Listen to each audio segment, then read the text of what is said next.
Bonjour tout le monde, aujourd'hui je vais vous présenter comment créer une base de données. Avant de commencer, on va cliquer sur le bouton nouvelle requête pour ouvrir une requête. Maintenant, je vais créer la base de données. Create table, create database test.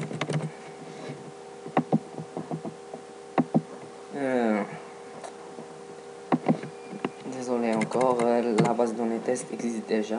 Test 2.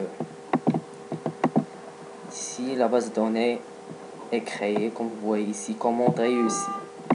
Maintenant, on va utiliser la base de données. Use test 2. On clique sur le bouton exécuter. Vous voyez ici encore commande réussie. Maintenant, on est en train de créer dans la base de données. Maintenant, je vais créer une table. Create table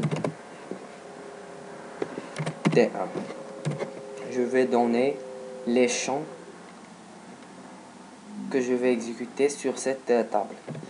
Par exemple, le nom. Varchar 25. Virgule, la date de naissance.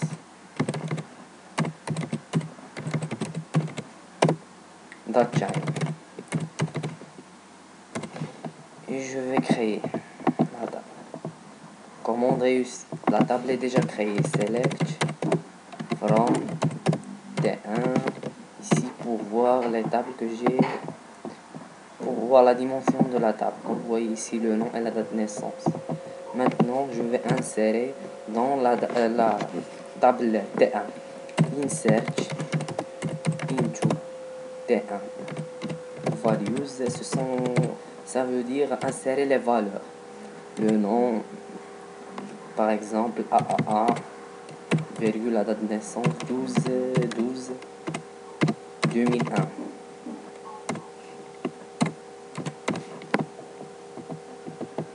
Insert, je clique sur exécuter, comme vous voyez, une ligne affectée. Ça veut dire il n'y a pas de problème. Maintenant, on va cliquer sur sélection T1. Comme vous voyez, il y a le nom que j'ai créé ici, AA, et la date que j'ai déjà écrit là. Maintenant, je vais créer une nouvelle table. Create table stagiaire. Je vais donner ID stagiaire. Inch primary key. Ça veut dire c'est une clé primaire pour cette table stagiaire. Le nom, Varchar, et la date de naissance. Date de naissance. Date time.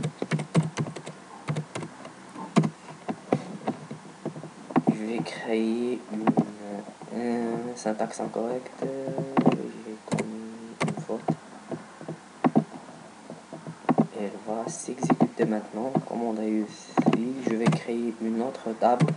Create table responsable. Ça veut dire le responsable de la classe. Et le responsable de la classe, c'est un stagiaire parmi les stagiaires que j'ai créés dans la table stagiaire. Je devais donner un ID responsable.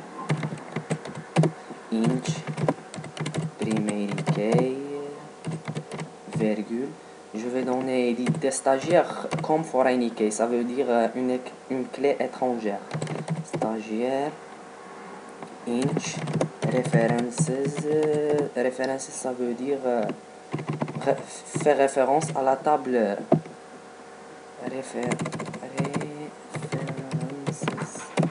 Faire référence à la table stagiaire. Stagiaire, ID stagiaire, virgule, le nom du responsable. Varchar 25. Maintenant, je vais créer les deux tables. Il existe déjà un objet nommé stagiaire.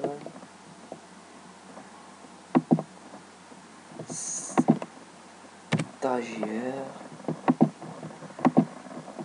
commande IEC, IT stagiaire.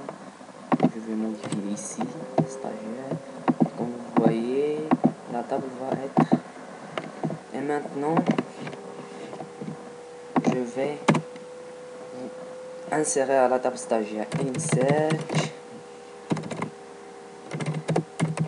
into stagiaire values 1, Damien, le nom du stagiaire, virgule la date de naissance 02/02/1992. Je vais créer une ligne affectée pour voir ce que j'ai dans la table stagiaire. Select from stagiaire. Comme vous voyez, le IT stagiaire, le nom et la date de naissance. Maintenant, je vais insérer dans la table responsable. Insert into responsable values. Le IT responsable 1, le IT stagiaire, je vais donner le IT stagiaire qui est le responsable qui va être le responsable de ces stagiaires. 1, par exemple, le nom du responsable Damien. Et je vais cliquer sur exécuter. Une ligne affectée. Je vais faire select from responsable. Exécuter, comme vous voyez, le IT stagiaire et le IT responsable et non le responsable. En plus, vous pouvez aussi choisir les colonnes que vous voulez insérer. Insert, par exemple, into stagiaire. Si je veux insérer seulement le ID et le nom, je vais faire IT stagiaire. Je vais sélectionner, virgule, nom. Values, c'est les valeurs que je vais insérer, 2, désolé, 2, AAA. Et comme vous voyez ici, il va être inséré sans aucun problème. Select from stagiaire. Comme vous voyez ici, le IT stagiaire C2, le nom est AA et la date de naissance va être nulle car on n'a pas à insérer une date. Alors, au revoir et je vous vois dans une autre vidéo.